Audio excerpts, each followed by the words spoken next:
comunicación, estamos enlazados con el maestro Alfonso Zárate. Él es sociólogo, escribe su muy leída columna Los usos del poder en el periódico El Universal todos los jueves, léalo. Él es conferencista, presidente de Grupo Consultor Interdisciplinario, una firma especializada en manejo de estrategia y comunicación política, y colaborador, claro, siempre bienvenido en ese espacio. Maestro Zárate, hay muchos temas, pero creo que estarás de acuerdo que en este momento el tema sobre los lineamientos que se están debatiendo como proyecto para, dice el gobierno federal, para la defensa de los derechos de las audiencias, pues se está convirtiendo en una piedra de debate muy fuerte. Hemos visto hoy la opinión de colegas, columnistas, periodistas, en fin, pero en cantidad, todos con un común denominador: no a la censura. ¿Qué opinas tú a todo esto? Buenas noches, Pepe.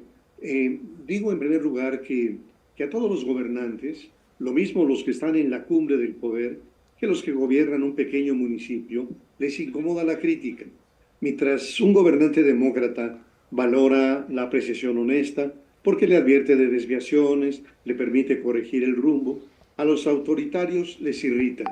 Y esta actitud de rechazo a un periodismo incómodo es sobre todo ostensible y trágico en el interior del país. Los periodistas independientes son intimidados o incluso asesinados. Así ocurrió, por ejemplo, con Roxana Guzmán, la directora de un medio digital, Pulso Informativo del Sureste, un medio que informaba lo cotidiano, que llevaba el registro de los hechos relevantes en un pequeño espacio de Veracruz, Nanchital. Pero a algún jefe de plaza o a algún funcionario le pareció intolerable lo que difundía y ordenó que le dieran un escarmiento. Y están por notorios los casos de Miroslava Bridge, de Javier Valdés, y un poco más atrás, en julio de 2015, el asesinato en la Ciudad de México de Rubén Espinosa, este fotoperiodista que cubría las protestas sociales en Veracruz. Ante la crítica, lo mismo de organismos ciudadanos como Mexicanos contra la Corrupción, que en medios de comunicación, el llamado régimen de la Cuarta Transformación, y por cierto, Pepe, yo diría que ese nombre de Cuarta Transformación es una desmesura porque es ponerse a la altura de la independencia, de la reforma y de la revolución. Pues este régimen ha reaccionado con medidas muy inquietantes. Entre ellas, las trampas que llevaron a la sobrerepresentación de Morena y sus aliados en el Congreso de la Unión, lo que les ha permitido imponer reformas constitucionales regresivas. También en ese sentido está la desaparición de los órganos autónomos, la sustitución de juzgadores profesionales por jueces de acordeón, y todo esto, Pepe, tiene una traducción. El gobierno no admite disonancias, solo quiere aplaudidores, porque la pluralidad le saca ronchas. Ya desaparecieron Notimex. ¿Para qué quería el gobierno Notimex teniendo la mañanera? Llegó a explicar López Obrador. Ha pervertido al Canal 11, convirtiendo un medio de Estado en un instrumento para la propaganda y, por cierto, con una programación de mala calidad. Los disque periodistas como el patético Lord Molécula y los intelectuales orgánicos que reciben sus embutes a través de jugosos contratos en los medios de comunicación del gobierno ya están instalados en un modo de golpeteo a los críticos. Pero están también las conferencias mañaneras y dentro de ellas la sección de quienes quieren las mentiras, lo que hoy se llama derecho de réplica, que pretenden ejercer el derecho de réplica a un debate de tú a tú, aunque de un lado esté todo el poder del Estado. En los medios gubernamentales, más que información, se hace propaganda. Y las pautas de publicidad son otro instrumento poderoso para premiar y castigar. La Jornada, el periódico oficial, recibe jugosos patrocinios y, en contraste, a los medios críticos casi no se les contrata publicidad gubernamental, en la que podría difundirse campañas de salud, campañas educativas, etc. El dinero público se utiliza como un instrumento de presión. Tú recordarás, Pepe, a López Portillo, no pago para que me pegues. Bueno, esa es la lógica. Afinar los instrumentos de intimidación y control es cada vez más necesario para el gobierno porque se van multiplicando los casos de corrupción y de presuntos vínculos con el crimen organizado. Así que controlar a los medios se hace cada día más urgente para evitar las preguntas incómodas. ¿Por qué se mantiene la protección a Rubén Rocha? ¿Qué explica el enriquecimiento repentino de los muchachos López Beltrán? ¿Cuándo se va a investigar los vínculos del senador Adón Augusto con la barredora? La defensa de las audiencias, creo, es el pretexto para censurar. Y recuerda, por cierto, la ley de responsabilidad social de la radio y la televisión en la Venezuela de Hugo Chávez. Y hay que decir que la aplicación de esos lineamientos estará a cargo de un gobierno que ha hecho de la mentira y la descontextualización una práctica ciudadana. ¿Cómo no recordar el anuncio de que en la construcción del Tren Maya no se tiraría un solo árbol y resultó un ejercicio depredador? Cuando se nos dijo desde la tribuna presidencial que se había acabado la corrupción en los de arriba, mientras eran cada vez más notables los casos de corrupción, como entonces el de Segalmex y hoy el del Huachicol fiscal, o los dichos de López Obrador de que tendríamos un sistema de salud mejor que el de Dinamarca o que la deuda pública no crecería. Concluyo, Pepe. Una audiencia madura no necesita que un funcionario público le diga qué ver y qué oír. Toca a cada ciudadano decidir qué programas ver y cuáles no.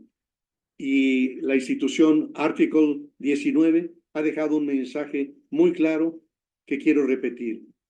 Fortalecer los derechos de las audiencias es incompatible con la creación de mecanismos que puedan restringir la libertad de expresión, la independencia editorial y el derecho de todas las personas a recibir información plural. Y artículo 19, maestro Zárate, artículo 19 dice que todo esto, de los famosos lineamientos para la defensa del derecho de las audiencias, pues tiene un fuerte tufo, un fuerte olor a, un olor a censura. Además, dijo también, hoy lo vi publicado, Irene Levy, ella es presidenta de Observatel, experta en esos temas, apunta al artículo 53 del proyecto, el proyecto permite a la comisión supervisar, monitorear y sancionar sin que medie la denuncia.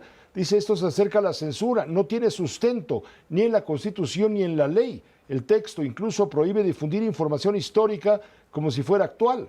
La traducción es directa, el régimen se blinda de los errores del sexenio anterior. Hay un agravio en el fondo doble, ¿no? El Estado pretende decirnos o decirle a la audiencia, decidir a la audiencia qué es la verdad, cuál es la verdad y cuál es la falsedad.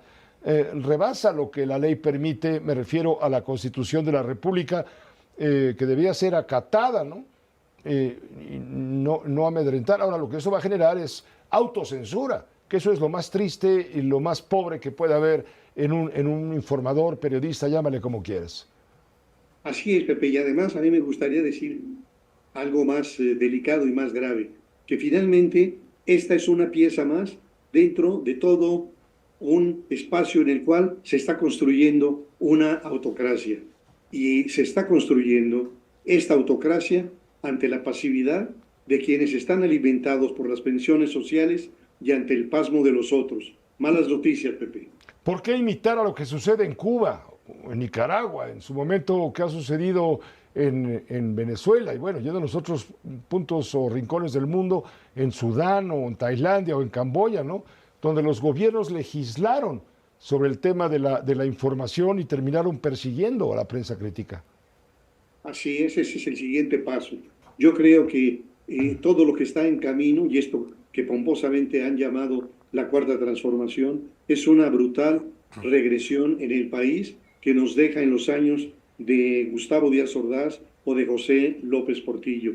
Creo que frente a esto, los sectores más conscientes de la sociedad tienen que actuar, movilizarse, porque lo único que no es admisible en este momento es el pasmo, la parálisis. Eso no se vale. Necesitamos una ciudadanía con los valores de la ciudadanía, de revisar al poder, de criticar al poder, y de tener la capacidad para movilizarse si es necesario. Un asunto sumamente delicado, serio para la sociedad, por supuesto, porque se estaría violando el derecho natural a la información de las audiencias, sin la rectoría forzosa, forzada y dogmática del Estado mexicano que pretende imponer la diferencia entre falsedad y verdad a su criterio. Ese es el punto. Gracias, Alfonso, como siempre.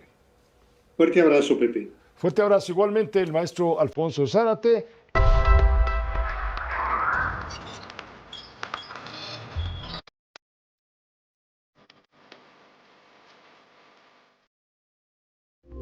Esta fue una producción de Grupo Fórmula. Encuentra más contenido como este en radioformula.mx.